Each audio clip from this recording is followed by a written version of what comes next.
कल की global times की जो रिपोर्ट है वो भी यही बताती है कि पाकिस्तान और ख़ास तौर पर बलूचिस्तान में जो दहशतगर्दी है उसमें रॉ और इंडिया मुलव्वस है। और आज सेक्रेटरी खारजा की जानिब से जब एक प्रेस ब्रीफिंग दी गई है, डिटेल प्रेस ब्रीफिंग में बताया ये गया है कि जो 2 मासूम पाकिस्तानी शहरी थे उनकी टारगेट किलिंग की गई है और उसके सबूत भी हमारे पास मौजूद हैं कि उसके पीछे इंडिया रॉ मुलव्वस है। कुलभूषण सबसे बड़ी एग्जाम्पल है। इसके अलावा कनाडा में, अमेरिका में, ब्रिटेन में ये सारे प्रूफ्स हैं कि दहशतगर्दी के पीछे इंडिया मुलव्वस होता है। बुखारी साहब, मेरा इस बात से तो बिल्कुल कोई इतफाक नहीं है कि इंडिया दहशतगर्दी में मुलव्वस है, लेकिन मुझे दुख इस बात का है कि हमारे सेक्रेटरी खारजा इतने प्रूफ्स होने के बावजूद, सब कुछ होने के बावजूद, मामला कहीं बाहर फोरम पर लेकर जाने के, आईसीजे में लेकर जाने के, एमनेस्टी इंटरनेशनल में, यूनाइटेड नेशंस में, कहीं पर ले जाने के हम प्रेस ब्रीफिंग करके हाजिर हैं।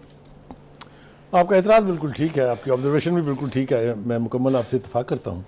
लेकिन आपके सवाल का जवाब देने से पहले मेरे ख्याल से एक थोड़ी सी तज़हीर जिसको कहते हैं वो ज़रूरी है कि कल के प्रोग्राम में आपको याद होगा हमारे पराचा साहब तो उनका नाम नहीं है, वसीम ताज साहब हैं, उन्होंने हमसे एक शर्त लगाई थी। उन्होंने कहा जी आपसे गलती हो गई। हाँ जी। वो ये कि जो इजलास था नेशनल असम्बली का जिसमें आपने सूरी साहब को वो बड़ी जज्बाती अंदाज में देखा, हाँ जी। वो अदम एतमाद की तहरीक जो है उसको रूल आउट करने के हवाले से रूलिंग थी। असम्बली तोड़ने का ना उनके पास इख्तियार था और ना ही उन्होंने ये ऐसा किया।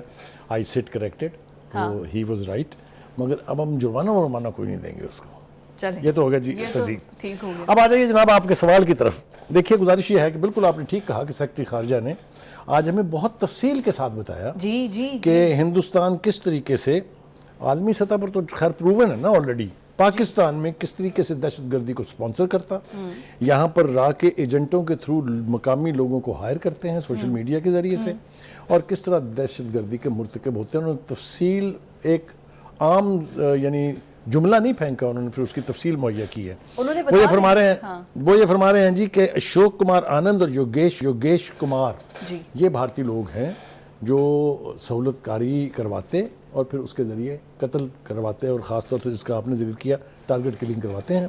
हमारे यहाँ 2 पाकिस्तानियों की टारगेट किलिंग हुई, एक का नाम मोहम्मद रियाज था, वो मस्जिद के अंदर कत्ल किए गए थे, और दूसरे शाहिद लतीफ़ थे जो मस्जिद के बाहर फजर के वक्त कत्ल किए गए थे। उन अफराद को गिरफ्तार कर लिए गए, बहुत बड़ी अचीवमेंट है। यानी उसके हवाले से मेरे ख्याल से हमें फ़ख्र करना चाहिए अपनी इंटेलिजेंस एजेंसीज पर। एक तो फरार हो रहा था ना मुल्क से, एयरपोर्ट से पकड़ा गया, ठीक है। और दूसरी बात जो सबसे बड़ी है वो ये कि इन लोगों को जो रकम फराहम की गई हिंदुस्तान से भारत की राह की तरफ से, उस फाइनेंशियल ट्रांजेक्शन के सबूत भी हमारे पास मौजूद है। ठीक हो गया जी। दूसरी बात यह है, इनके इकबाली बयान मौजूद है, इन्होंने तो सारा पोल खोला है कि इंडिया के लोगों ने हमें हायर किया था। एब्सोल्युटली, मतलब वो सेक्रेटरी खारजा का कहना ये था कि ये अनडिनाएबल प्रूफ है, इनको ये नाकाबिल तरदीद सबूत जिसको कहते हैं। इससे कुलभूषण से बड़ा हमारे पास प्रूफ क्या है? अभी आते हैं उसकी तरफ, कुलभूषण की तरफ भी आते हैं। सेक्रेटरी खारजा ने कहा कि अब ज़रूरत इस बात की है कि हिंदुस्तान का घेराव किया जाए, उसका अहाता किया जाए कि वो दुनिया भर में जो दहशतगर्दी कर रहा है, and he gets away with it. आप देखिए ना कि कोई उसको पूछने वाला नहीं। वो कनाडा में जाके एक सिख रहनुमा कत्ल कर दे, वो अमेरिका में एक सिख रहनुमा के कत्ल की मनसूबाबंदी करे, और जिसको हायर करें वो अमेरिका की इंटेलिजेंस एजेंसी का सामना। अब आप ज़रा इनकी शिद्दत कार्रवाई देखिए, ये कि क्या से क्या करना चाहते हैं। उसके बाद अमेरिका में, बरतानिया में इसी किस्म की वारदातों में इंडिया रॉ ये सब कुछ अजीत डोवल के आने के बाद। अब आ जाएं जनाब आप, अजीत डोवल साहब जो हैं ये कौमी सलामती के मशीर थे हिंदुस्तान के, और उसके बाद उन्होंने एक सेल कायम किया है डिस्ट्रॉय सी पैक, जिसका $1 बिलियन जिसकी फंडिंग है, और उसके तहत वो एनुअल उसके तहत वो बलूचिस्तान में अलहदगी पसंद तरीकें जो हैं उनको स्पॉन्सर कर रहे हैं। और जो सबसे बड़ा सबूत है वो ये है कि हमने रंगे हाथों पकड़ा है भारतीय नेवी का एक ऑफिसर, सीनियर ऑफिसर, जो ईरान में बैठ के पाकिस्तान के ख़िलाफ़ अलहदगी पसंद तरीक़ों को भी शय दे रहा था और दहशतगर्दी के वाक़यात भी करवाता था, कत्ल गारत भी वहाँ हो रही थी। ये BLA के जो हैं ये तमाम लोग, ये इंडिया जाके फेक IDs पर अपना इलाज करवाते हैं। हाँ, ये न सिर्फ ये बल्कि पूरी दुनिया में ट्रेवल करते हैं, इनको पासपोर्ट तक दिए हैं हिंदुस्तान ने। ये सारे प्रूफ जो हैं ये मौजूद है। मेरे ख्याल से हम पहले भी एक दफ़ा कह चुके हैं, हम फिर दूसरी दफ़ा कह रहे हैं कि ज़रूरत इस बात की है कि हम सफारतकारी के ज़रिए हिंदुस्तान की इस तमाम तर हरकत को लेके एक बाकायदा कैंपेन बनाएं। हम ना ये सिर्फ एक प्रेस कॉन्फ्रेंस कर देना या एक बयान जारी कर देना, इससे कुछ नहीं होगा। दूसरा ये कि हमारे मीडिया में भी इस बात की ज़रूरत है कि जिस तरह से हिंदुस्तान का मीडिया, देखिए जब यहाँ पर कोई पाकिस्तानी कत्ल होता है और करते भी राह वाले हैं उसको, तो वहाँ जश्न मनाया जाता है बाकायदा। जी जी जी, आपने देखा आप इंडियन हमारे मीडिया यहाँ देखें। कसम पुरसी का हाल ये है कि हिंदुस्तान में किस किस किस्म के वाक़यात नहीं हुए हैं। आप मुझे, मैं चैलेंज करता हूँ, मुझे बताएं कि कहाँ पाकिस्तानी मीडिया ने उसको एक कैंपेन की शक्ल दी है जिस तरह भारत करता है। तो ये बहुत सारी चीज़ें ऐसी हैं जो हमारी यानी कौमी सलामती के ख़िलाफ़ है, ये हमारी खुद मुख्तारी जो है उसमें इंटरफेरेंस है जी। इसकी किसी सूरत भी इजाज़त नहीं दी जा सकती और ना ही हम देंगे।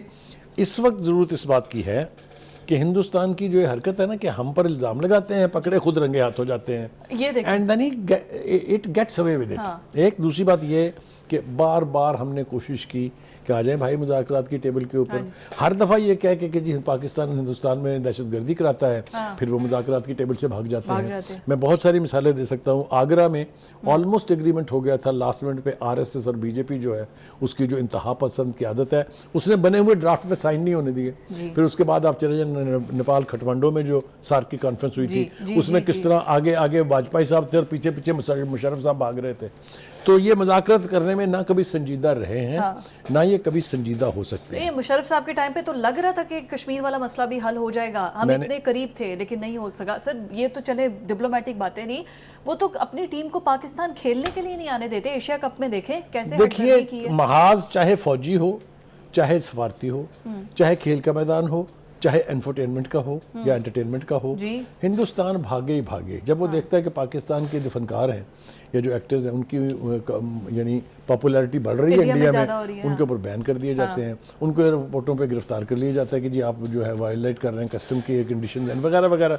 ये घटियापन जो है ना, हिंदू माइंडसेट जो है, जो आरएसएस की कमीनगी है, जो किया था वो एक से ज़्यादा तरीके से वहाँ पर जाहिर है।